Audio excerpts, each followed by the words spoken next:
Ok, buenos días hermanos. Verdaderamente emocionado el día de hoy con toda esta experiencia de lo que es el café con Dios. Incluso se podría decir que nos abre también las puertas para nosotros también, aquellos que de repente tengamos alguna pena o temor de tener ese miedo escénico que a veces puede ser natural de enfrentarse a la comunidad, pues bueno, se hace un poco más llevadero cuando es así por este medio para ir allí fogueándonos en esta bella tarea que es predicar la palabra del Señor. Y bueno, hoy vamos a conversar acerca del capítulo 9 de Hechos, uno de los capítulos que me marcó desde los inicios de mi camino en la iglesia de Cristo. Conocí tempranamente dentro de la iglesia este capítulo, lo que es la conversión de Saulo. Y bueno, estoy muy emocionado por hablar acerca de ello, ¿no? Cuánta semejanza en nuestras vidas, bueno, en fin, toda la palabra tiene siempre una experiencia y una semejanza con nuestra vida, con nuestras experiencias, con nuestro día a día. Sin embargo, es importante resaltar la conversión de Saulo y el trabajo que también hizo Pedro, que también se menciona aquí en el capítulo 9, pero sin embargo, para dar como un preámbulo, sabemos que ya Saulo pues era un funcionario romano, ¿sí? Un funcionario romano. Y iniciando el capítulo 9, vemos que Saulo entonces inicia la persecución contra todos aquellos que creían en la palabra, en el evangelio, en el anuncio de Jesús como el Hijo de Dios, como el Mesías. Incluso el atrevimiento nuestro atrevimiento, por decirlo de alguna manera, sinvergüenzura carnal del mundo, nos lleva a cometer ese tipo de errores y equivocaciones, ¿no? Incluso allí en el capítulo 9, Saulo pide permiso al sumo sacerdote y pide permiso y pide cartas a las sinagogas para perseguir a todos aquellos que creyesen en la palabra de Jesús, en la palabra, en el evangelio de Jesús como hijo de Dios, ¿sí? Y entonces pide esa carta, pide ese permiso, incluso las sinagogas le otorgan esas cartas para que pueda apresar a todos aquellos que creían en la palabra del Señor. Y es allí donde aparece el gran amor y la gran misericordia de Dios y de Jesucristo, cuando Saulo ya en camino hacia Jerusalén, le aparece a Saulo, allí en el versículo 3, le aparece a Saulo, vamos a leer acá, versículo 3, mas yendo por el camino aconteció que al llegar cerca de Damasco, repentinamente le rodeó un resplandor de luz del cielo. Y allí quiero hacer la primera pausa porque de qué forma Dios y su Hijo siempre se ha parecido a los profetas, a los apóstoles en el Antiguo Testamento. Por allá en Éxodo 3:2 dice que Dios se le apareció a Moisés bajo un destello, una luz, una bola de fuego. Y eso es Dios, ¿no? Eso es la manera de Dios hacernos la presencia a nosotros con un rayo de luz. Más adelante vamos a hablar de eso, cómo hoy en día se nos refleja. Y estando así, pues Saulo pues entra en temor, ¿sí? Ya después de que viene todo valiente, todo incluso con autorización de la sinagoga, Saulo se llena de miedo. Y es allí donde él pregunta, donde una voz le pregunta a Saulo, ¿por qué me persigues? Saulo, Saulo, ¿por qué me persigues? Y él le dice, ¿quién eres, Señor? Y allí, ¿quién eres, Señor? En ese ¿quién eres, Señor de Saulo? Pues ya podemos nosotros predecir que Saulo pues ya estaba temeroso. Si él es un valiente, si él es miembro del ejército romano, él simplemente pregunta de una forma, si se podría decir, un poco más frentera, más altanera, pero él dice, ¿quién eres, Señor? Y Jesús le responde, yo soy Jesús, a quien tú persigues. Dura cosa te es dar cosas contra el aguijón. Dura cosa te es dar cosas contra el aguijón. Yo estoy investigando y esta expresión alude a quien porfía contra la razón o un poder mayor.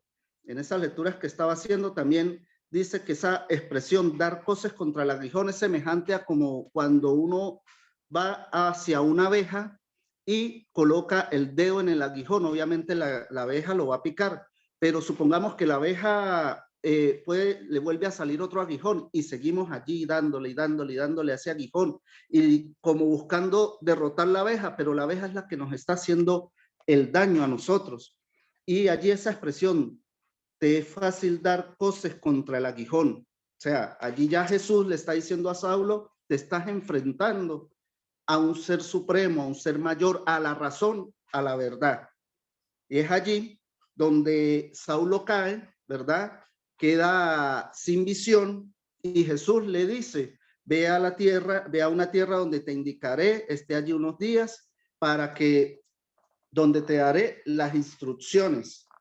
Entonces Saulo se levantó de la tierra y abriendo los ojos que no veía a nadie y allí se fue a Damasco. Allí estuvo 3 días sin ver y no comió ni bebió, esperando y confiando en esa instrucción que le había dado aquel ser supremo que él perseguía, ¿sí? Allí Jesús se le aparece en una visión a un hombre bueno, en el 9:13, llamado Ananías, ¿sí? Y Ananías le dice, levántate, ve a la calle que se llama derecha y busca en casa de Judas a uno llamado Saulo de Tarso, porque he aquí el hora. Y allí viene otra de las cosas en las que quiero hacer énfasis, ¿no? Ananías le responde al Señor, he oído de mucho acerca de este hombre, cuántos males ha hecho a tu santo en Jerusalén. Y el Señor le responde, oigamos esto. Dice, ve porque instrumento escogido me es este. En la versión Dios habla hoy, el Señor le dice, ve porque he escogido a ese hombre para que hable de mí. ¿Se parece a algo o tiene relación con nuestras vidas? Dios nos escogió a nosotros, Dios nos eligió, nosotros somos instrumento, nosotros hermanos, somos ese instrumento por el cual hacemos llegar a los demás la palabra del Señor. Hagamos esta analogía, esta similitud. Instrumento, un herrero utiliza su martillo, un carpintero utiliza un serrucho. ¿Para qué? Para lograr el objetivo, que es, en el caso del carpintero, hacer puertas, hacer mesas, hacer sillas. En el caso del zapatero, cuchillo, martillo, pinzas, cuero. Pero el instrumento son sus manos, el instrumento es la cabeza, la razón, porque si no estudiamos, no podemos dar el ejemplo de lo que estamos aprendiendo. Y el Señor le dice a Ananías, ve porque instrumento escogido me es este, para llevar mi nombre en presencia de los gentiles y de reyes y de los hijos de Israel. Recordemos que en ese tiempo del primer siglo, ¿verdad? Se decía que había cierta confusión en los pueblos y pensaban que solamente la palabra del Mesías era solamente para un sector de la sociedad. Y Dios escoge como instrumento a Saulo para que hable de él a los gentiles, a los reyes y de los hijos de Israel. Entonces Ananías, al conocer esto y escuchar la palabra de Dios como buen siervo, pues entra a la casa en el 17 y poniendo sobre él las manos, dijo, hermano Saulo, el Señor Jesús que se te apareció en el camino por donde venías, me ha enviado para que recibas la vista y seas lleno del Espíritu Santo. Ananías, a pesar de la contradicción que tenía, apenas llega y ve a Saulo, le dice, hermano. Qué bella palabra de nosotros, qué bello ejemplo que nosotros damos con nuestros hermanos de la iglesia, con nuestros hermanos aquí en esta congregación, cuando nos llena, cuando alguien nos dice hermanos. Y Ananías, sin dudarlo, a veces lo primero que le dice es hermano Saulo. Y es allí donde Saulo recibe la bendición, recibe el bautizo y recibe el don del Espíritu Santo.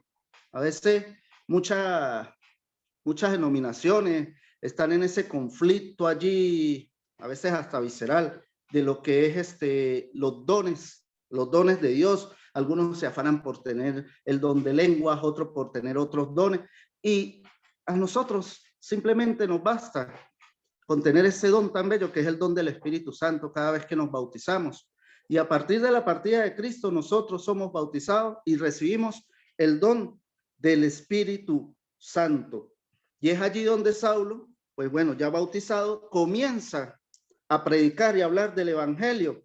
Comienza a predicar primeramente en Damasco, y es allí donde sucede un acontecimiento que a mí me gusta decirlo, que se asemeja también mucho a nuestras vidas, a la vida de Cristo, a la vida, bueno, el ejemplo de Saulo, porque cuando él inicia a predicar en Damasco, empieza la confusión en la gente, empieza la confusión, empiezan a preguntar, y no es este el que nos perseguía, no es este el que asesinaba y apresaba a los creyentes de Jesús, a los creyentes de la palabra. Incluso, hermanos, incluso intentan hasta asesinarlo. Es porque algunos, en el versículo 25 dice, entonces los discípulos tomándole de noche, le bajaron por el muro, descolgándole en una canasta.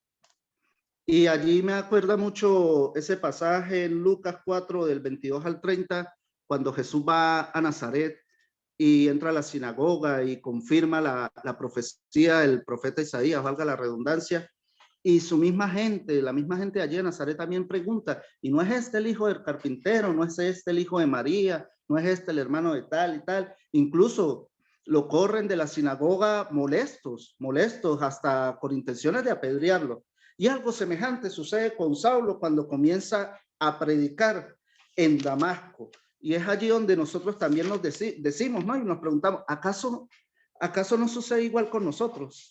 ¿Acaso no sucedió así con los que venimos, que no fuimos criados en la palabra y que venimos de repente del catolicismo, de otro tipo de denominaciones, y cuando empieza la gente a nuestro alrededor a ver esos cambios, no empiezan a preguntar, ¿no es este el que se la pasaba en la calle? ¿No es este el que se la pasaba diciendo palabras groseras? ¿No es este el que se la pasaba en la esquina bebiendo? ¿No es este el que se la pasaba peleando con sus padres, desobedeciendo, incumpliendo? ¿Acaso no sucedió igual con nosotros como con Saulo? Entonces es allí donde llega la confusión del pueblo. Sin embargo, cuando ya los discípulos dicen no, dan el testimonio de que Saulo fue bautizado y ahora predica la palabra, las iglesias empezaron a agarrar esa fortaleza y a vivir en paz ya en las regiones de Galilea, Judea y Samaria. Y allí comienza esa expansión del evangelio gracias a la conversión de Saulo. Más adelante lo conocemos como el apóstol Pablo. ¿Acaso no se asemeja eso con nuestras vidas? ¿Acaso no tenemos que seguir ese ejemplo de que, oye, me bauticé y ya, y cumplo los domingos con ir a escuchar la palabra, a escuchar la prédica y quedar allí? No, Saulo siempre nos ha invitado a dar más de nosotros, a ir mucho más allá, a trascender, a hacer luz. Jesús se le apareció a Saulo por medio de la luz. Nosotros siempre decimos que nosotros somos seres de luz, los hijos de Dios somos seres de luz, y nosotros tenemos que no conformarnos simplemente con llegar a ese punto del bautismo y ya, no, hacer como Saulo, no dejar apagar la mecha, no perder el impulso. ¿Cómo no lo perdemos? Bueno, esto es un ejemplo. Día a día, aquí, nosotros en comunión escuchamos la palabra del Señor.